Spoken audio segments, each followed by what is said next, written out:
तो आप क्या सजेस्ट करना चाहेंगे हमारे सभी दर्शकों को कि किस समय अपना ध्यान रखना अधिक शुरू कर देना चाहिए और वो ध्यान की फ्रीक्वेंसी क्या होनी चाहिए? अगर मैं ध्यान की बात कहूं तो क्या टेस्ट करा लेने चाहिए? एक बेसिक टेस्ट जहां से एक बार शुरुआत तो हो कि उसके बाद अगर यहाँ बेसिक टेस्ट में अगर कुछ गड़बड़ निकलती है तो फिर आगे जाएं। तो ये बेसिक टेस्ट क्या होने चाहिए, इनकी फ्रीक्वेंसी क्या होनी चाहिए और किस समय पे ये हमें या जो भी दर्शक देखना चाह रहे हैं किस समय पे इनकी ये शुरुआत कर देनी चाहिए? डेफिनेटली। जैसे मैंने शुरुआत में बताया कि बच्चे भी अभी मोटापे का शिकार हो रहे हैं, उनको भी काफी सारी तकलीफ हो रही है। तो 12-13 साल के बच्चों में भी मैंने हाई कोलेस्ट्रॉल देखा है। ओके, ठीक है।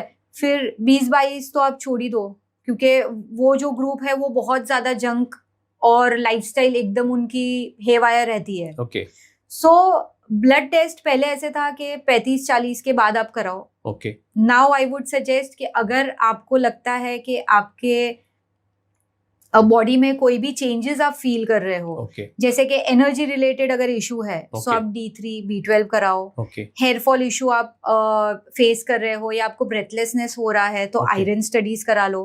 बाकी उसके अलावा फुल बॉडी चेकअप एक बार तो जरूरी है, जैसे ही आप टीनेज एंटर करते हो। ठीक है, जिसमें आपका CBC आ गया, लिवर टेस्ट आ गया, किडनी टेस्ट आ गया, लिपिड प्रोफाइल आ गया, along with this vitamin D3 B12 calcium iron studies. ये बेसिक है जो मैं सजेस्ट कराती हूँ। जैसे ही आप वर्किंग चालू करते हो, आपका जॉब करते हो, तो वहां पे तो आपका बॉडी स्क्रीनिंग होता ही है जी।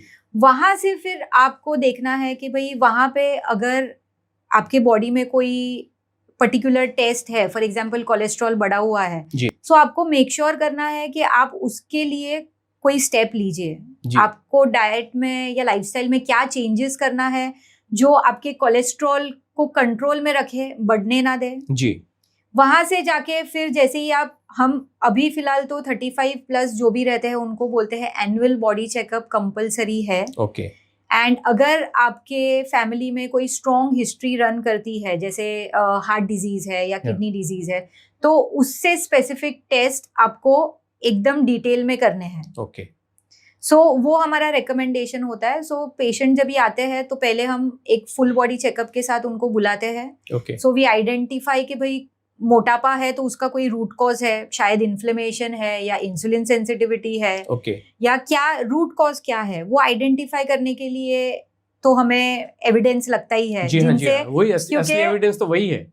अभी जैसे हम अपनी एक्सपर्टीज से बोल देते हैं, जब भी आप हमको बोलते हो ना कि हमको बॉडी पेन है, टायर्डनेस है, एक एक्सपर्टीज के हिसाब से ये तो हो जाता है कि भाई आप D3 B12 मैग्नीशियम ये आप शुरू कर सकते हैं। लेकिन जब हमारे पास एविडेंस है उनको सुनना ही पड़ता है। हाँ, बिल्कुल। तो आपका रिकमेंडेशन ये है कि जैसे ही आप टीन में एंटर करते हो, भले उससे पहले ना कराओ, लेकिन जिस समय भी आप 20वां आपका जब बर्थडे आता है तो अपने आप को ये गिफ्ट देना है, या माताजी पिताजी अपने बच्चों को ये गिफ्ट दें कि उनका एक टेस्ट तो करवा लें।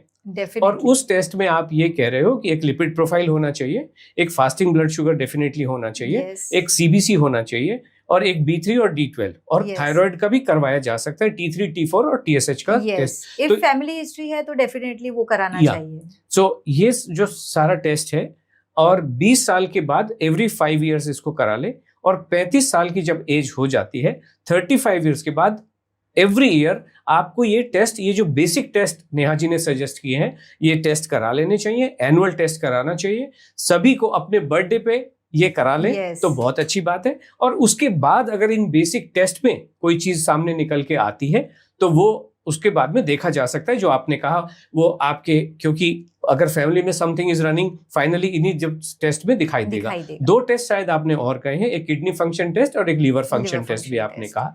तो इन टेस्ट से सारी चीजें पता चल जाती हैं और ये बहुत ज्यादा एक्सपेंसिव भी नहीं होते, क्योंकि ये बेसिक टेस्ट है और इससे पहले कि आपका स्वास्थ्य गड़बड़ होने लगे, बट ये एक रियल एविडेंस होता है जहां पे आपको भी पता चलता है एग्जैक्टली क्या करना है, जो अगर मेडिकल वाले लोग हैं उनको भी पता चलता है और इंडिविजुअल को भी पता चल जाता है। डेफिनेटली।